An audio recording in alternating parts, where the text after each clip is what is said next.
warahmatullahi wabarakatuh. Selamat sore, salam sejahtera untuk kita semua, salam berdesa. Ketemu lagi dengan kami dari tim Lembaga Strategi Nasional. Nah, hari ini ada hal menarik yang akan kita diskusikan, yaitu terkait dengan komitmen bersama yang melawan COVID-19 atau COVID-19.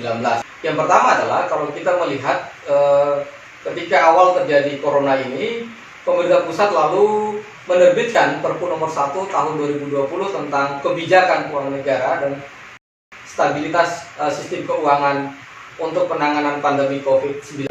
Ini menarik ya. Jadi Perpu ini merupakan respon pemerintah terhadap pandemi COVID yang terjadi di negara ini. Perpu ini tujuannya adalah dalam rangka upaya mempersiapkan perangkat sistem kebijakan dalam konteks khususnya kebijakan keuangan dan sistem stabilitas keuangan negara. Ini dilakukan oleh pemerintah karena kita ketahui 2019 pemerintah sudah menetapkan undang-undang tentang APBN tahun 2020. Tentu saja dengan Perpu ini pemerintah mengambil langkah-langkah strategis bagaimana mengamankan sistem keuangan negara. Ini dalam konteks kebijakan. Lalu selanjutnya pemerintah menerbitkan Kepres nomor 11 tahun 2020 tentang penetapan kedaruratan kesehatan masyarakat terkait pandemi COVID-19. Nah, di dalam Kepres ini tentu saja pemerintah ingin menegaskan bahwa COVID adalah bencana nasional, ya, maka ada upaya-upaya yang serius ya secara dalam tanda petik kedaruratan yang harus diambil oleh pemerintah. Yang berikut adalah tidak hanya mengeluarkan Kepres, Presiden juga menerbitkan Instruksi Presiden nomor 4 tahun 2020. Nah, di Kepres ini Presiden atau pemerintah ingin menegaskan kepada pemerintah daerah sampai tingkat desa pentingnya refocusing kegiatan, lalu kemudian relokasi anggaran serta pengadaan barang dan jasa dalam rangka percepatan penanganan COVID-19. Jadi ini adalah beberapa perangkat kebijakan. Jadi ada Perpu nomor 1, lalu ada Kepres nomor 11 tentang penetapan kedaruratan kesehatan masyarakat akibat pandemi COVID-19. Lalu ada Instruksi Presiden nomor 4, yaitu tentang refocusing. Ya, ini menjadi salah satu sumber hukum bagi pemerintah dan pemerintah daerah dalam rangka merefocusing ya kegiatan relokasi anggaran dalam APBN, termasuk di dalamnya terkait dengan pengadaan barang dan jasa dalam rangka percepatan penanganan COVID-19. Nah, di tingkat kementerian ya saya ada mencatat ada beberapa regulasi atau kebijakan yang dibuat oleh menteri. Yang pertama kita lihat ada Instruksi Mendagri ya nomor 1 tahun 2020 tentang pencegahan penyebaran dan percepatan penanganan COVID-19 ya di lingkungan pemerintah daerah. Nah, ini juga bagian dari menindaklanjuti dari Perpu nomor 1 Kepres nomor 4. Jadi Kementerian Dalam Negeri merespon itu dengan menerbitkan sebuah instruksi nomor 1 tahun 2020. Nah, di kementerian lain ya ada Kementerian Desa ya. Jadi meresponnya dengan menerbitkan Permendes nomor 6 tahun 2020 tentang perubahan ya Permendes nomor 11 tentang prioritas penggunaan dana desa. Ya, jadi yang menarik adalah Kementerian Dalam Negeri dan Kementerian Desa itu menerbitkan dua kebijakan ya yang berkaitan dengan bagaimana upaya-upaya pencegahan COVID. Selain itu, Kementerian Dalam Negeri juga menerbitkan Permendagri 20 tahun 2020 ya tentang pembentukan gugus tugas. Ini menjadi langkah-langkah yang dilakukan oleh pemerintah.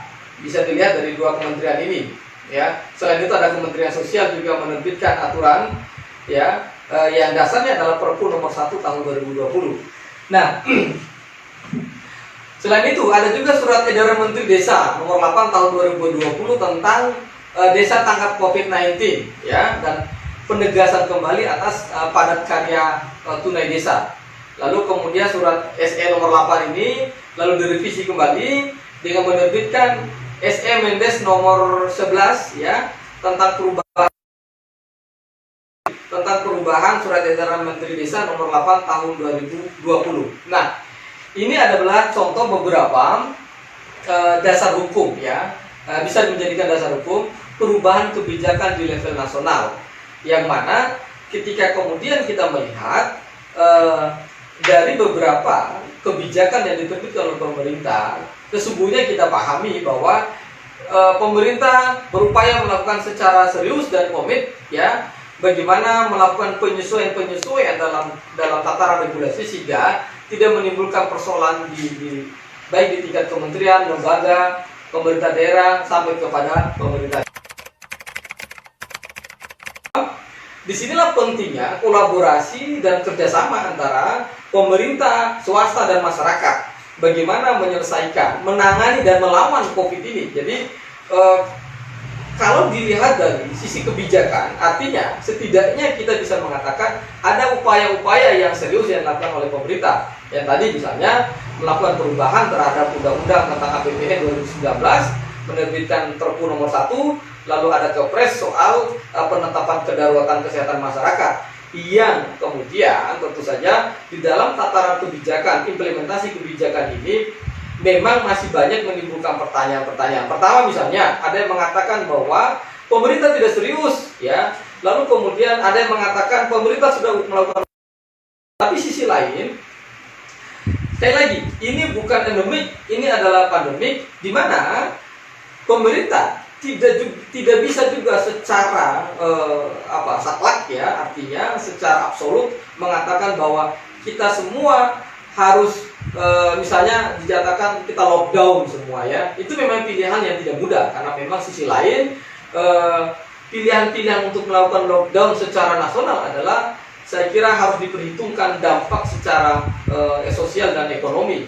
Ini juga berkaitan dengan bagaimana postur APBN kita dalam rangka membiayai kebijakan tadi ketika dinyatakan ini ada lockdown secara nasional. Ini menunjukkan bahwa satu sisi pemerintah pusat ingin menempatkan bahwa kita harus menganut prinsip yang namanya demokrasi dan asas desentralisasi ya, di mana pandemi corona ini juga memiliki tanggung jawab ya, atau kemudian mendesentralisasikan tanggung jawab tidak hanya pada pemerintah pusat tetapi juga kepada pemerintah daerah. Jadi salah kaprah kalau kemudian pandemi ini dibebankan kepada pemerintah pusat. Nah, ingat kita menganut asas desentralisasi dalam konteks demokrasi kita.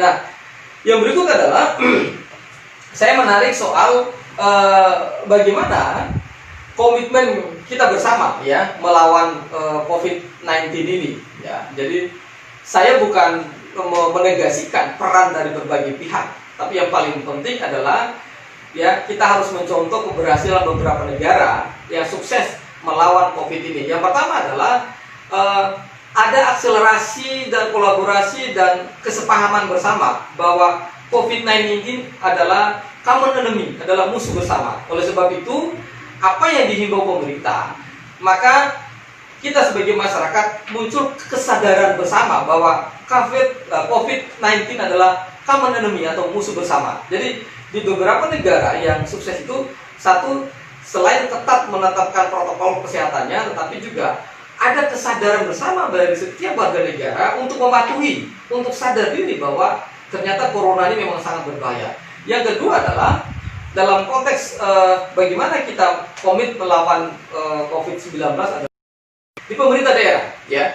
Hari ini menurut saya ada semacam patologis ya dalam penyakit dan dalam politik lokal kita, yaitu ketidakseragaman cara berpikir soal melawan ya. Ini keseragaman berpikir melawan COVID, bukan keseragaman berpikir bahwa kita dalam sebuah sentralisasi, tidak, tetapi kesepahaman berpikir inilah yang saya maksud tidak terjadi di masing-masing pemerintah daerah dalam rangka melawan COVID.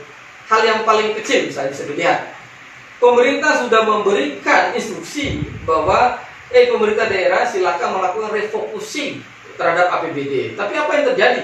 Ya, ada pemerintah daerah yang menyisihkan sebagian APBD-nya hanya sekian rupiah misalnya begitu. Ada yang pemerintah ada komit ya merefocusing APBD-nya dalam rangka membiayai atau belanja terkait dengan penanganan ini. Ini banyak sekali daerah-daerah yang menganggap biarkan ini menjadi kewenangan pemerintah pusat yang menangani. Ini salah kaprah, ini kelirumologi dalam perspektif kebijakan ya dalam politik anggaran juga. Jadi sehingga akhirnya opini yang muncul ke publik bahwa pemerintah pusat tidak mampu menyelesaikan persoalan ini, padahal ada pemerintah daerah di masing-masing daerah yang notabene kalau kita baca Permendagri nomor 20 sebagai ketua gugus tugas dalam rangka penanganan COVID.